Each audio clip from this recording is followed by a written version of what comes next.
Bienvenidos amigos de la Liga del Misterio y gracias por visitar este canal. Muchas veces vemos en los noticieros hoy como grupos organizados arrasan con un lugar, como de repente toman un terreno, un campo, una hectárea grande, la transforman, ponen casas, queman el pasto donde están, queman los árboles, como vemos hoy en Córdoba, cómo se están quemando hectáreas y hectáreas de bosques y de monte y de sierra en Córdoba. Y vemos que muchas veces esto corresponde a un grupo de gente, a un grupo de personas, que, digamos, para ocupar esos terrenos arrasan con todo ese lugar. Arrasan con toda la vegetación, con todo el lugar, y como hormigas marabuntas entran y arrasan con todo lo que hay. Entonces nosotros lo que estamos presenciando hoy, eso que vemos en los medios de comunicación y que muchas veces no necesariamente lo necesitamos ver en los medios de comunicación porque está pasando en las ciudades de cada uno de nosotros,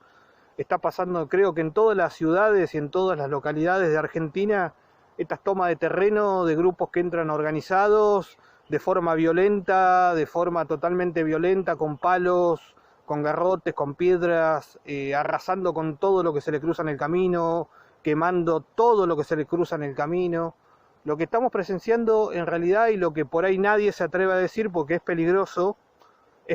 que se diga esto, lo que estamos viendo es una guerra de culturas. Lo que estamos viendo es una guerra de culturas.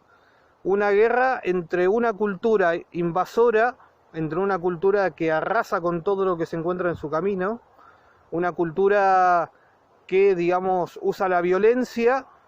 pero que a la vez está amparada por el Estado mismo. A la vez, el Estado mismo también, digamos, es parte de esa cultura, una cultura, digamos, donde, por ejemplo, no es importante el mérito, donde sale el mismo presidente Fernández diciendo que el mérito no es importante, de que el mérito no vale, y que después lo quiere acomodar, digamos, queriendo dar una explicación más o menos tirada de los pelos, una explicación muy tirada de los pelos con una guerra de clases, o digamos una guerra de, sí, como una guerra de clases, donde él, digamos, hace una diferenciación entre los pobres y los ricos, donde constantemente él hace como una diferenciación entre la raza de los pobres y la raza de los ricos, cuando por ahí no es tan simple, digamos, esa reducir todo, digamos, a una guerra de clases, digamos, a una supuesta lucha de clases, no es tan, digamos, simple. Pero bueno, él, digamos, quiso arreglar, cuando dijo que no importaba el mérito, lo quiso arreglar con la lucha de clases, diciendo que hay una clase poderosa, rica, que accede a la educación y que hay una clase pobre de que por ahí no accede a la educación. Acá vemos en esa lucha de clases, en esta lucha de clases que no es nueva, chicos, no es nada nueva. Esta lucha de clases la proponía Marx, el marxismo en la Unión Soviética. Es muy vieja esta teoría, una teoría que ya está vieja, que ya quedó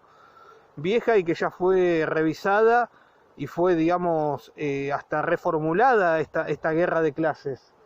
entre una clase social rica ascendente y una clase pobre. Es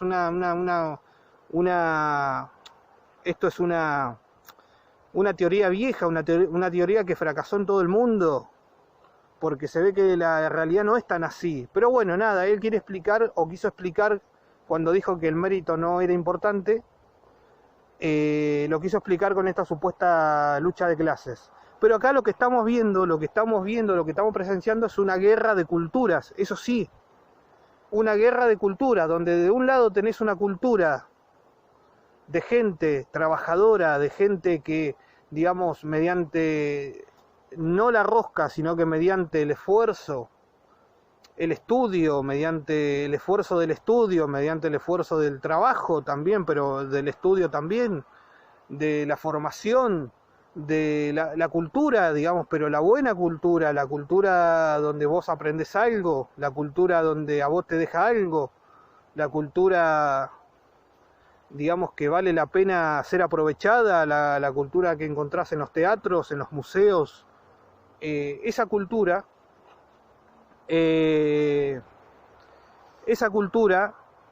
contra la cultura de las personas que están al frente, la cultura de estos orcos, que nosotros lo mencionamos muchas veces como orcos, porque me hace acordar a una escena de la película del Señor de los Anillos, donde está el que es el mago contrario a Gandalf, el que se llama Saruman, me parece, que hay una serie de orcos, digamos, que arrasan un bosque entero, que cortan un bosque entero, que lo destruyen, y que queman ese bosque, y que crean tipo como una gran, digamos, depredación en ese bosque, y lo ves a estos orcos, digamos, que son totalmente repugnantes, que son totalmente, digamos, seres, digamos, violentos, con una cultura de violencia, y por eso llamamos orcos, digamos, a estas personas, porque vemos que son orcos, digamos, veo que donde van arrasan con todo, queman todo, se apropian de terrenos ajenos, de hectáreas, pisotean a medio mundo, no les importa la ley, tienen un Estado mismo que los ampara y un Estado mismo que es parte de esa cultura también. Tenemos el Estado, digamos, argentino, que es parte de la cultura de estos orcos, ¿entendés? Del conurbano y de muchas localidades acá del país. Entonces tenemos una guerra de cultura entre dos culturas totalmente opuestas, entre dos culturas totalmente contrarias, entre una cultura, digamos, que es la cultura del trabajo, del estudio, de las buenas artes, de la buena música y de todo lo bueno, y del otro lado tenemos esta cultura que representa todo lo malo, todo lo peor a lo que puede, digamos, aspirar el ser humano, con una música realmente de ellos, digamos, que solamente la escuchan ellos, digamos, con gente que por ahí nunca te agarró un libro, con gente que por ahí nunca te leyó un libro completo, que no sabe lo que es un libro, gente que tiene como ídolos a Marcelo Tinelli, gente que tiene como cosa de cabecera el bailando, el cantando, gente totalmente hueca, totalmente vacía, que no tiene cultura, básicamente, porque la cultura de ellos es no tener cultura.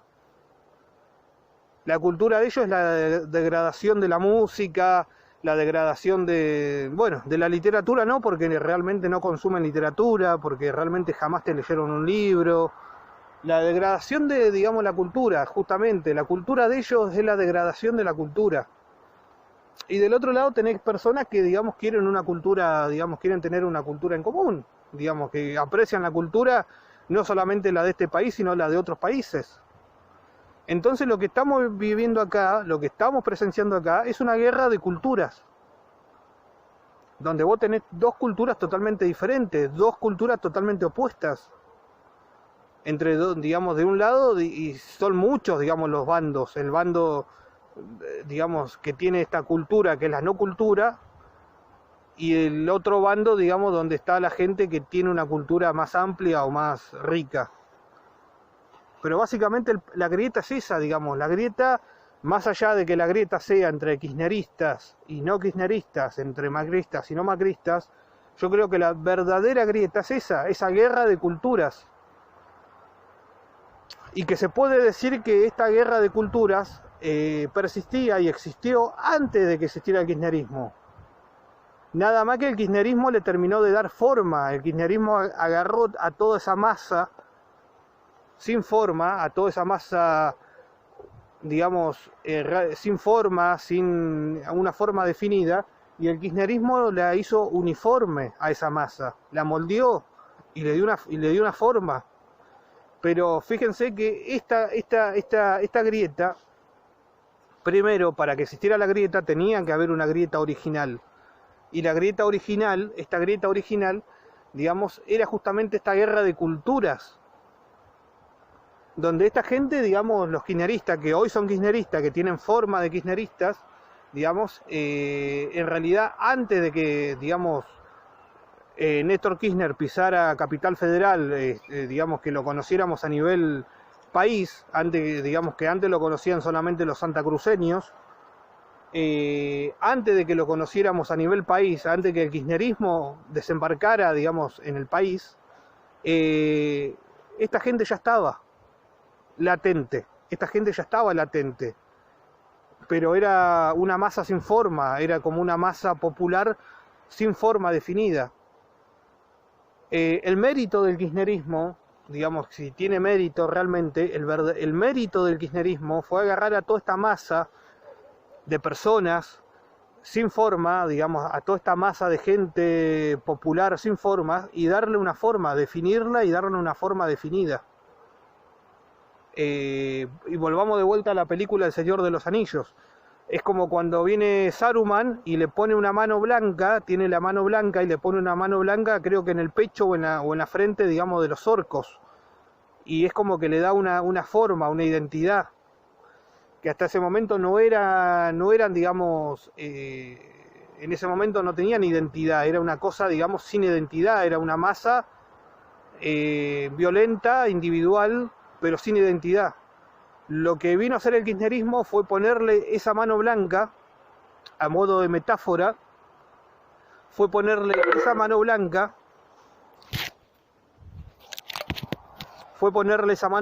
y darle una identidad y darle una forma definida.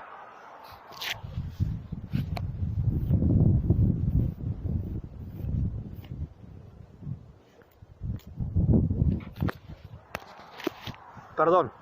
Y darle una forma definida, darle una forma, digamos, una identidad, o darle lo que más se puede llamar una identidad. De ahí, digamos, no estoy inventando nada nuevo, de ahí el famoso discurso cuando Cristina se va del poder, cuando asume Macri y Cristina se va del poder, donde ella, el famoso discurso donde empodera a toda esta gente, donde hace un falso empoderamiento de toda esta gente, donde le dice yo me voy pero ustedes quedan empoderados, ¿no? Ese famoso discurso cuando pierde Cristina las elecciones en el año 2016, creo, donde gana Macri, donde ella pierde, donde abandona la Casa Rosada, y ella hace ese discurso, que me acuerdo que también lo hicieron acá en Bariloche, en el Centro Cívico, una pantalla gigante, donde ella da ese famoso discurso donde dice, ahora ustedes quedan empoderados, ¿no? Ahí lo que estaba haciendo Cristina, básicamente, volviéndonos a remontar a la película esa El Señor de los Anillos, es poner la mano blanca sobre la cabeza o el pecho de los orcos y darle esa identidad, darle la identidad, digamos, a esa masa uniforme, a esa masa, digamos, que hasta ese momento no tenía identidad, no tenía forma, y darle esa identidad, ese falso empoderamiento, un empoderamiento que no se supo muy bien de qué era, digamos, o a qué iba ese empoderamiento dirigido, ¿no? Digamos, no iba, digamos, empoderamiento al pobre, a la clase humilde, a la clase